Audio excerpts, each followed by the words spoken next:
Hi, buddy. How you doing? And welcome to the MAIRSY Concept. And today we've got Jack Roy, who's an MMA fighter or UFC fighter. What would you say there, Jack?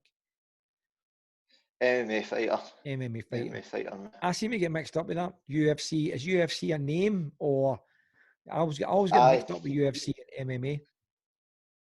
UFC is MMA, but UFC is what a promotion. What you've got Right. a lot of promotions in MMA. Right. But UFC, Bellator, Cage Warriors. Got you. What got you into this then, Jack? What made you start on this sport? Well, I got into it. I was getting in a couple of problems when I left school and that. Then I realised I maybe need to get into something to defend myself. And my cousin was doing MMA at the time at the Hit Squad, and I went with him, gave him a text, and then I just enjoyed it. But the first class, ended up flinging a gi at me, and I was thinking, I wanted to do MMA. I thought I'm not here to do fucking karate. Right. And then the next minute it was jiu-jitsu. Right. And I was doing it and I started getting choked in that. And I was thinking, I thought, maybe if I learn this, Yep. I could defend myself. What made you like the groundwork more than a stand-up side of it? I know you do like stand-up. I know you do like that. I would say I'm more stand-up than ground, to be honest with you. Mm-hmm. But I prefer standing up and that. But I like the grappling aspect and all. Yep, definitely. But both my two fights have ended up on the ground. Mm-hmm. I've always said to everybody anyway, you can't always punch and kick your way out of a fight. Somebody's always going to grab you if you're there. But what's your goals? What's your goals on this sport? What do you hope to achieve out of the MMA? My goals is I'd like to get to the highest level as possible, by being the best promotion and see myself being a world champion. That is the main goal. I think that's the same as any fighter. Is that a hard task in MMA? Is that like the sort of same sort of a route as maybe say boxing or Thai boxing or something for there? It's obviously a hard task. It's not going to be easy, but I believe it's hard, but it's achievable. If you put in the work, I believe you can achieve anything. Yep. What weight division are you in?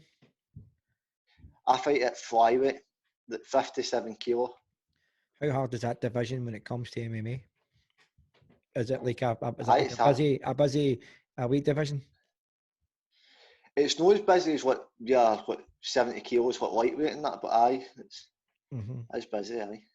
It's weird you're saying that because we've had chats in the gym before. We're talking about weight divisions, how you'll call that, because I used to fight at 72 and that was like middleweight. You know, it's weird when you hear that lightweight. It's different, isn't it? It definitely is for there. Aye. But you know, as I say, you're sitting there talking about your stand-up side there because you know I work on your stand-up way for there, and very rangy fighter, very rangy. You know, I like seeing that in you. I like seeing that you're dead rangy for there. I like watching that. What's your favourite combination in stand-up? What would your favourite combination be? 1-2 left hook low kick, or 1-2 and then switch kick to the body. Yeah. See, they're like long range. They're like long range, mostly long range as well. So you can for there. So, who's your favourites in MMA? Who would you like to model yourself on? You know, I'm not actually too sure. What I like watching certain fighters, but I like studying people in my weight class, because flyweights and bantamweights, they move different to heavier people. Yeah. So I like to watch an MMA fighters Dominic Cruz, Demetrius Johnston, TJ Dillashaw, Cody Garbrandt. They're people my weight. But I enjoy watching McGregor and that. I know is a fan.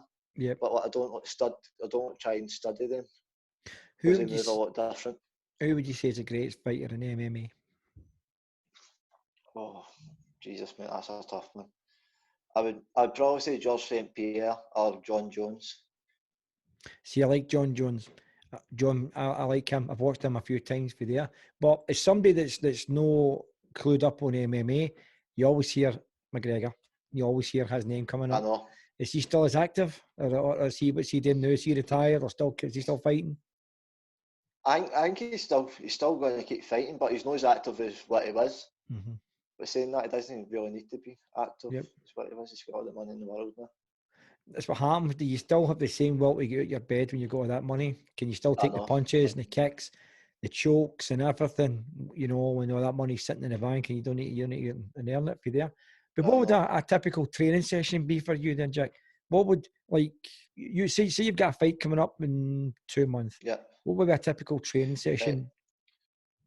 So in the morning, if I wasn't working, I'll change my work routine to suit the fight coming up in my training camp. So in the morning, I would go a run, get breakfast after that, and then I'd either be in the afternoon for an hour, and then go back in at night for 2 hours, or it would be a run in the morning, then at night in for 3 hours. Just for that. What's your eating going to be like? Do you struggle with weight, strict. Or is your weight no bad? I wouldn't say I struggle with it, but it's definitely no easy. Because there's no time to lose weight. I'm 64 kilos and I cut to 57. Yep. So what would you like to? As much as other people, but still a drop. Yep. What would you like to do? Would you like to become a professional in this game? Is this your goal? Like, you know, I want to be a professional. 100%. I want to be up there with the rest of them. I want my name mentioned with all the different other guys from Scotland and England for there, and that's what you're looking for. The thing is, at the end of the day, everybody's all born with the same canvas and they can do it. It's open to anybody. It's just putting the time in. It's just who wants it the most. And you know, we agreed before coming on this podcast that we're not going to go in here to sort of butter each other up, because it's not like that with us. It's we're quite genuine how we talk to each other regarding training, anything for there. But you've definitely got a great drive, and you've got a will to put it together, without a doubt. So I appreciate that, mate. You never mess about when it comes to that. But what does it take to become a professional? Is it a dear sport? Is it financially a dear sport? It can be, because you have to pay your training monthly, then your food and everything else, your petrol going back and forward to the gym. It's dear. So say for talk's sake, you know, like a sponsor, a couple of sponsors come in, that would really help you. A couple of sponsors coming in would help you for there. So you'd be looking for the sponsor to what sort of pay? You'd be looking for maybe a wage for it then. You'd be looking for a wage for them to get you to train full time. That would be the goal. Training full time. What would the sponsor get to that? What kind of advertising would they get to that? They would get their logo and that on my fight T-shirt that I walk out with, my fight shorts, a banner made up for the fight, and obviously my Instagram and stuff like that. I would post stuff on that. Yep. Well, you always get good tips. Training gears and stuff. I see your Instagram, and you always get good tips with that. You know, for there, which is 100%. And anything we do, we always put up. So there's always good views on that. So that would be good for any possible sponsors out there, which is always a big part for these guys, because you know they're trying to put things together these days, and just to be pro is something that guys like yourself want 100%. You know, so I'd like to put that in the podcast with there for the start, guys. If anybody's interested in coming forward, that would be great. But so, is there, see, like when it comes to say boxing and Thai boxing, you've got a sort of, there's a road up to the world title. Like in boxing, it'd be Scottish champion, British champion, Commonwealth, European, world. Or could you just, in MMA, can you just skip straight to a world, or is there a build up with that? It's more like promotion. So MMA, it's say you're amateur, then you go pro, and then let's say a company like the UFC would sign you. You would start off, and then you'd work your way up the ranks, and then that's how you become a champion in that promotion. How did they sign? What promotions in MMA? How did they sign you? Is that like a scout? Is it like a? It's not really me putting. I genuinely don't know a lot about MMA. I genuinely don't know that. But how did they work? Would they scout you through shows or your record? I would imagine so. Your record and scout watch you through shows and stuff like that. But when you're fighting bigger European shows, you most likely get picked up with something like that. I would say so anyway. The more you're winning, it's in their interest to get you mixed in with the UFC brand then. Aye. So that's what they're looking for. Is there any difference between UFC and Bellator? Or no, it's just a promotion. Just a promotion. Both MMA. Yeah. Right. Right, because I wouldn't be too sure. That's just how much I genuinely don't know a lot about it for there. But so no, it's as I say, watching yourself training, you definitely put a lot of time in. You never miss training sessions, stuff like that for there. That's how it'd be good, somebody coming on board and helping you. Whereas you don't need to get your bed at 3-4 in the morning to go to work. You have to go for a jog, come back, and then you're back out again for there, you know. I know. That's hard to know when you're training too, man. Of course, that's because I used to fight amateur, you know, Thai boxing and boxing, and I wasn't looking for what you were looking at at a higher level, but to go out there and do a job and come back and go, I might go to the gym. Sometimes it's tough, you know what I mean? You feel it, man.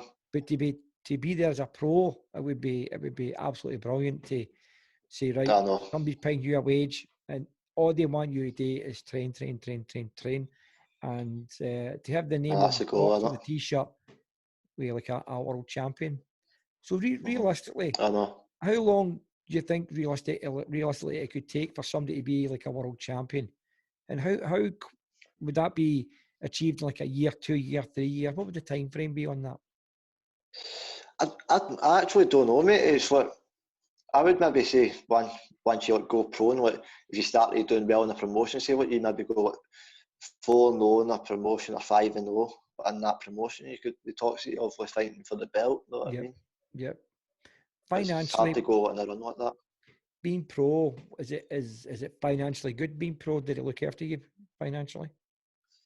No, really, until you get like, to the big promotions. Because I'm always kind of the same as amateur, but the pay. Because I'm always here, you know, I know a lot of folks into MMA and they say that they really look after their fighters. Or like the UFC, if you like that way.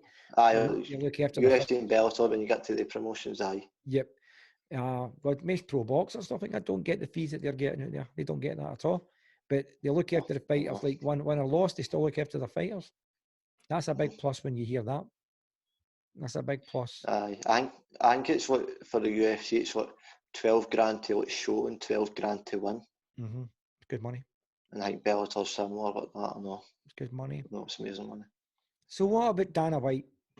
Is he the top man in the world? Is he the top man in UFC, MMA, whatever? Is he the top man? He's the UFC's where you want to be. That's it. The UFC's the top promotion. And that's what you're looking for. To be the best fighters are fighting. Yep. And that's all what you want to do. You want to test yourself against the best. Is a training partner essential to you? Like a training, no a coach, but a training partner. Are they essential for you to have that one training partner who's always going to be there for you? I've got two my main training partners who I train with a lot Dean, who you know for the come to the gym, and my other teammate Chrissy. Yep. But they're two of my main training partners. How do they add to your training schedule out with the Hit Squad? How do they add to that? But sometimes I'll go and I'll meet Dean and we'll just do pads or something like that. Yep. Same with Chrissy. See, what I usually do is when I was training out with the class, we would pick on specific things. That's probably the same yourself. We would pick on specifics that we felt as though the hour wasn't enough. So we would maybe go to a park or hire a hall and we would work on that again. And that would make it better and better and better. So we would get 2 or 3 years and it would make the technique a lot better. Spend a lot more time on it. The only thing is you didn't have to coach, but you had a good idea yourself what was happening. Definitely when it was happening. That's what I've been doing during this lockdown and all, doing like extra pad work and that. Yep. So I've been keeping myself sharp. Do you think you'll always stay at the weight division you're at the now? Do you think you'll ever move up? I'd maybe like to move up to bantamweight, maybe a couple more fights, because I'm still growing and all. I'm only 19 years, so I'm still going to put on weight and stuff. Aye, because you're tall, and we've said that. You know, what's the highest weight you would ever move up to and say, that's it, I wouldn't go any higher than that? Probably bantamweight. Right. 61 kilo. 61 kilo. Aye. What weight do you walk around at? What do you, so say you fight at, say, 58. After a fight, what would you walk about in? But 64, that's what I'm holding now. Right. At 64. But that I've been eating good in that, I know, so that's what my natural weight. So if your trainer turns around and says you've got a fight in 2 months, you can get back to your normal weight. No bad. Mm-hmm. Good. Like 57 kilo. Like for my last fight in Forza, I was on weight 3 week out for that. So that cut went quite good. Good. I felt good. I felt that's probably the fittest what I've felt. Like the best shape I was in. What do you think other stand-up sports, boxing, Thai boxing, karate, kickboxing, what do you think other stand-up sports? Do you study them? I watch what some boxers. I'm not really much into boxing, but I'm into Thai. I like watching Thai, but I'm not really into your touch of kickboxing and stuff like that. Like, no offense to them or that, but Do you think I you think could Thai learn? boxing is the main thing. Do you think you could learn anything for kickboxing, or is it strictly Muay Thai? I, I would believe but more strictly Muay Thai that I like to watch and like K1 fights and stuff like that. I believe it's a more effective sport. See, the And big thing I like flicky about kicks and stuff like that. the big thing I like about the K1 is the knee strike. You're in and you Aye. back out one knee. Whereas I've been involved in fights where somebody's clinching you and you just can't get out it. Just ruins it, doesn't it? It does ruin it. They spoil the fight. And Aye. yeah, I know a lot of people who are strictly massive into, knees all the time. But no, I like to be a rangy type fighter without a day for there. What type of fighter would you say? I like watching See Glory. Right.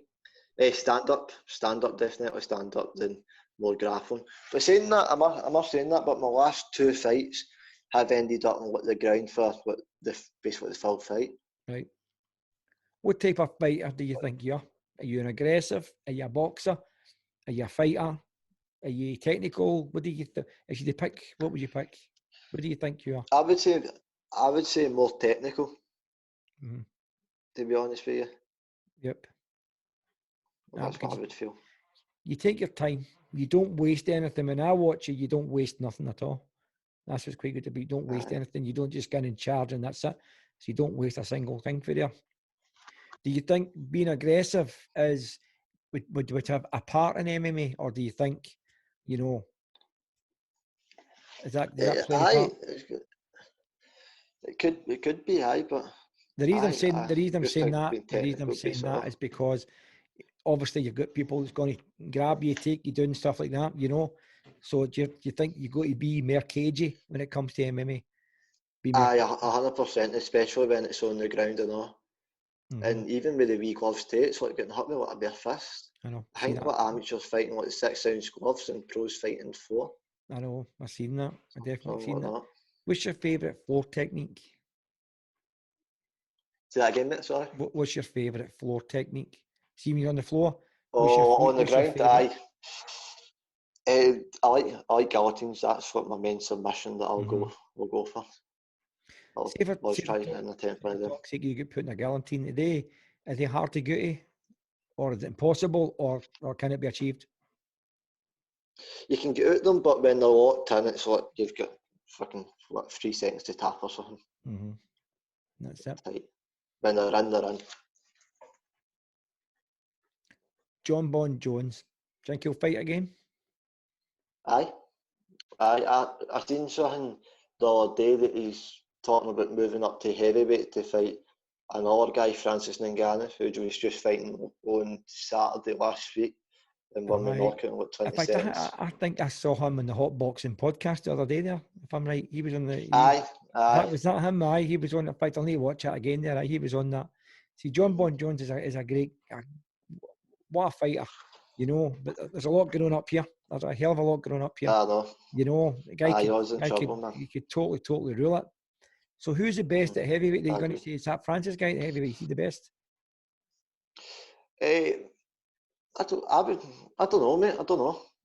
He's powerful. I wouldn't say he's dead technical. When he hits you, he just hits like a train. But I would maybe say Daniel Cormier, Stipe Miocic is the best at heavyweight. Stipe's the heavyweight champion now. Mm-hmm. Who are the fighters that have retired? Who would you like to see coming back?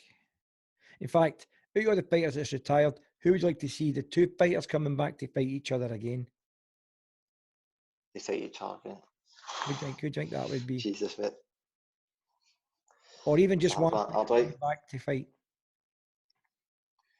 I'd like to, if one fighter come back to fight again, I'd like to see George St. Pierre come back to fight. Because when he came out of retirement last time to fight Michael Bisping for the middleweight champion, he looked unreal. Yep. So I would like to see him again. That George St. Pierre, he was, I don't know if he still is, was trained by Crew Phil.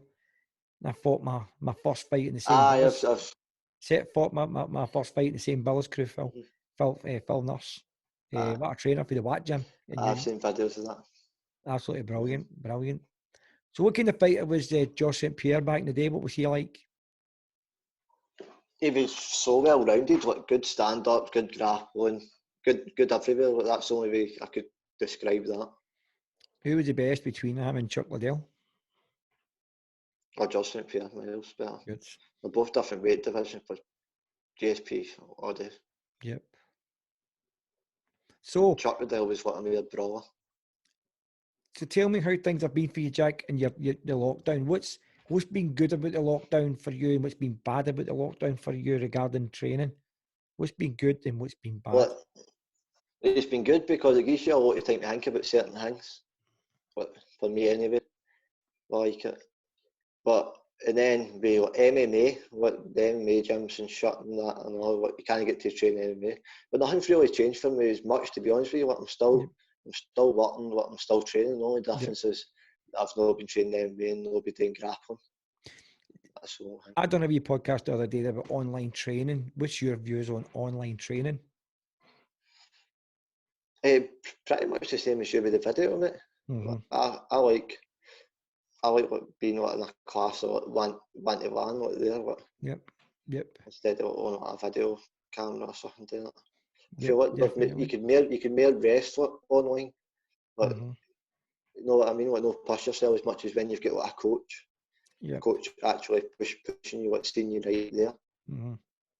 I see. I just think somebody on a TV screen doesn't do it for me. That's no slagging them, by the way. It's no slagging them, but I just think I think you've got to be in that sort of close proximity with a person as such, to really watch what's happening. I do believe that.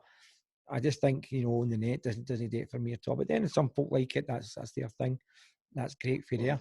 But listen, Jack, I believe you can get to YouTube and all. Like YouTube videos, like for home workouts and that, and all. You can do it like YouTube videos, like instead of like paying extra money for a video call. Yep. Well, listen, Jack. This is going to be one of many with yourself, and we'll be having a wee chat about this. This is the first podcast that I've done with you there, because I've been busy before with some stuff, and we're going to be talking about really. We wanted to sort of go through the rest of the year, your progression in MMA. Hopefully, if this fights have been coming off, we don't know what's going to be happening there regarding this lockdown. We don't know if there's going to be events this year or no, and we're actually hoping you get at least a couple of fights in this year. We're hoping that, but we're going to be sort of keeping track of you, Jack, on what's been happening, and we're going to be posting up a couple of wee training videos and just let the world see what you're all about. But listen, everybody, I want to thank Jack Droy for coming on, and any possible sponsor for guys like this, Jack and other guys or other lassies, who train hard. It'd be good for sponsors to come on board to help them as best as they can, so that they don't need to go to work. They can go to bed, they can train, get the right nutrition, get the right equipment for there, and then all they need to worry about then really is their training and how their future's going to be in the sport.